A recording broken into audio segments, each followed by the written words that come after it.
be honest with people that I love about it. Lovers. Today we're taking a trip down memory lane to explore the life and legacy of Les McKeown, the charismatic frontman of the Bay City Rollers. From the height of 70s fame to his untimely passing, let's rewind the incredible journey of this rock icon.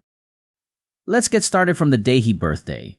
Growing up in Edinburgh's bustling tenement blocks, Leslie Richard McKeown discovered his passion for music early on. Born on November 12, 1955, Les was raised in a working-class family that instilled in him a strong sense of resilience and determination. Les's family life was unique and deeply influential.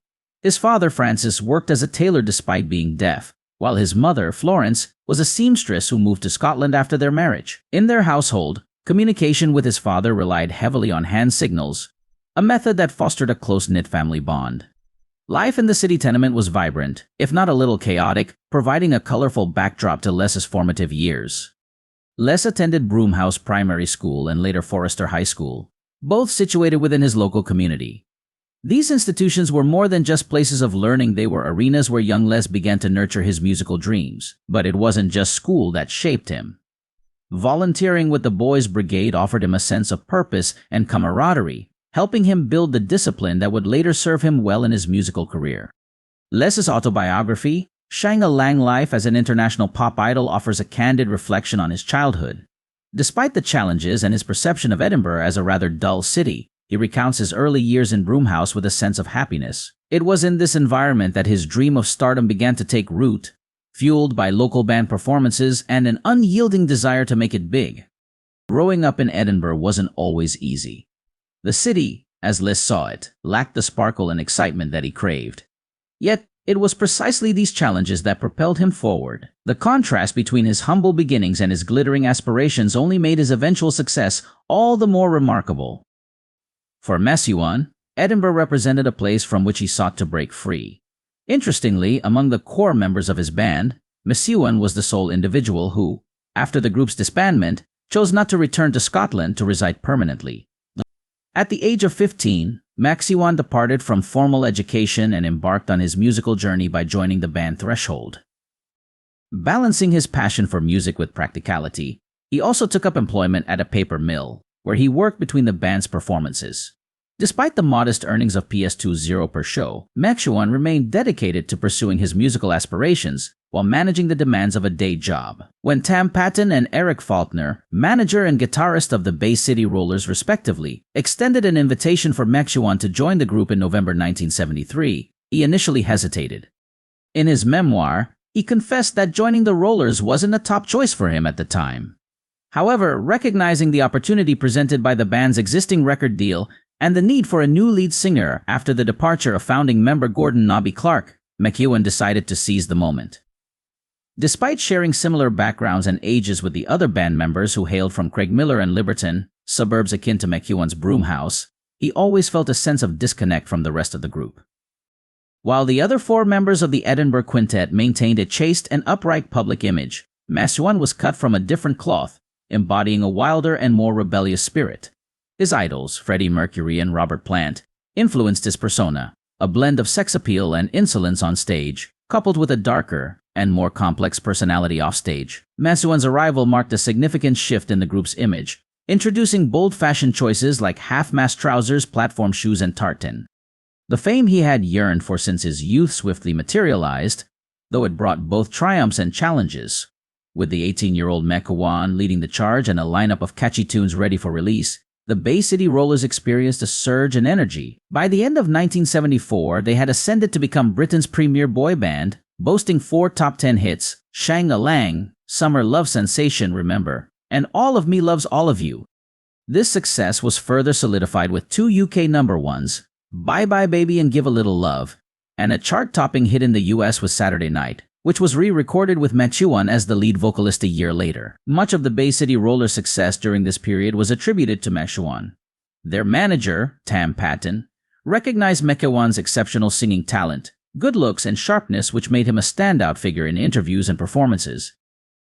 Concerned about the band's musical abilities, Patton took a hands-on approach, selecting songs for them and hiring skilled songwriters and studio musicians for their recordings. Consequently, in many of the Bay City Rollers tracks, McKeown's vocals were the primary musical element contributed by the band, highlighting his significant role in their commercial achievements. The peak of the Bay City Rollers' success came in 1975, marked by the 6-week reign of their hit song, Bye Bye Baby, at the top of the charts, which was followed by the chart topper, Give a Little Love. However, amidst their skyrocketing fame, tragedy struck when McKeown, who had recently obtained his driver's license, was involved in a fatal accident. He accidentally struck and killed an elderly woman, Euphemia Clooney. Despite the devastating event, the rest of the band pressured McKeown to fulfill their concert commitment the following day, displaying a callous disregard for his emotional state. Les McKeown, former frontman of the Bay City Rollers, later revealed he faced a rocky relationship with his bandmates during some of his darkest times. According to Simon Spencer's biography, When the Screaming Stops, The Dark History of the Bay City Rollers, McKeown revealed the insensitivity he endured from the group. And after being convicted of reckless driving related to an accident, McKeown received a mere PS100 fine and a 1-year driving ban. The band's popularity started to wane after a series of hits, marking the beginning of the end for McKeown with the Rollers.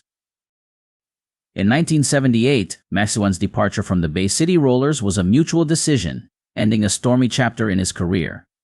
He attempted to strike out on his own in 1979 with his album All Washed Up. The album cover was as provocative as it was symbolic, featuring McKeown emerging from the sea with a plane crash in the background, an unmistakable nod to his former bandmates. Despite its catchy pop-punk tunes, the album found its biggest audience in Japan. McKeown continued his musical endeavors with limited success, releasing several albums exclusively for the Japanese market. His persistent efforts to keep the music alive led him to form his own version of the band, known as Les McKeown's legendary Bay City Rollers. He took this new lineup on tour, keeping the roller legacy alive. In 2015, McKeown reunited with former bandmates Eric Wood and Alan Longweir, aiming for a major comeback. The reunion tour was a hit, with their first show at Glasgow's Barrowlands selling out in just 3 minutes. McKeown saw this reunion as a golden opportunity to reclaim their former glory. However, the reunion faced challenges. 6 months in, conflicts led to Wood's departure due to differing opinions.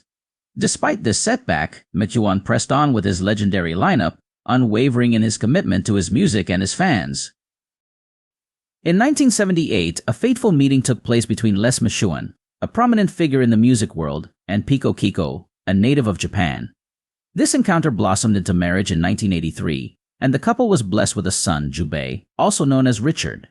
The complexities of McKeown's life were laid bare in a revealing interview with The Guardian in 2005, where he compared his relationship with Tam Patton, the Bay City Rollers manager, to that of a child with an abusive parent. McKeown revealed that during his time with the band, Patton introduced him to drugs to handle the relentless pressures of touring and recording. The situation took a severe toll on McKeown, leading to a 4-month stay at a California treatment facility in 2008, where he battled to overcome his long-standing alcoholism. The following year, after Patton's death, McKeown made shocking allegations, stating that Patton had sexually abused him in the 1970s. More specifically, Tam Patton was the manager of the Bay City Rollers during their most popular period in the 1970s. He had a reputation as a strict manager and questionable behavior. Patton has been accused of sexually abusive behavior toward group members and others. Les McKeown recalled that the incident happened when he was just 19 years old, when the group was at the peak of its popularity. McKeown described feeling shock and horror when Patton attacked him. McKeown shared that the incident left emotional scars and affected his personal life and music career. He felt hurt and betrayed by someone he trusted and considered a part of his professional life. Refusing to stay silent in the face of wrong, Les McKeown decided to go public with his story to help others who may have been through similar situations and to raise awareness of the issue of abuse in the entertainment industry. McKeown's story caused a stir among fans and in the music industry. Many people felt dissatisfied and voiced their support for him, while also calling for better protection measures for young artists. Tam Patton, the controversial manager, has had many accusations regarding his wrongdoings. He was sentenced to prison for drug and sexual abuse crimes and died in 2009. Les McKeown's courage to go public with his story has helped shed light on a sad corner of the music industry and hopefully can bring about positive change in protecting the rights of young artists. Anyway, that's a bad memory of Les McKeown. not end yet. In a 2009 appearance on the TV show Rehab, where celebrities confront their addictions, McKeown made another startling disclosure: he was secretly bisexual. He confessed to infidelity, having relationships with both men and women, adding another layer of complexity to his troubled life. This admission came later in his life, as part of his effort to be open about his personal struggles and identity. McKeown confessed to infidelity, revealing that he had relationships with both men and women.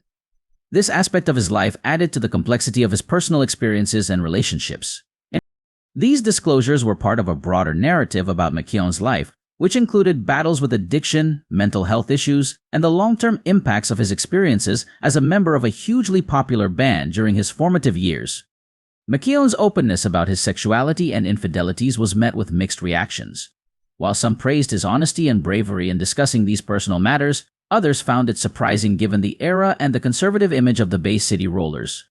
These revelations helped to humanize McKeown, painting a picture of a man who, despite his fame and success, struggled with his identity and personal demons.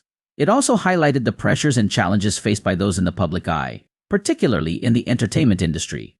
By sharing these aspects of his life, Les McKeown aimed to provide a more complete and honest account of his experiences, contributing to a broader conversation about sexuality, infidelity, and the pressures of fame.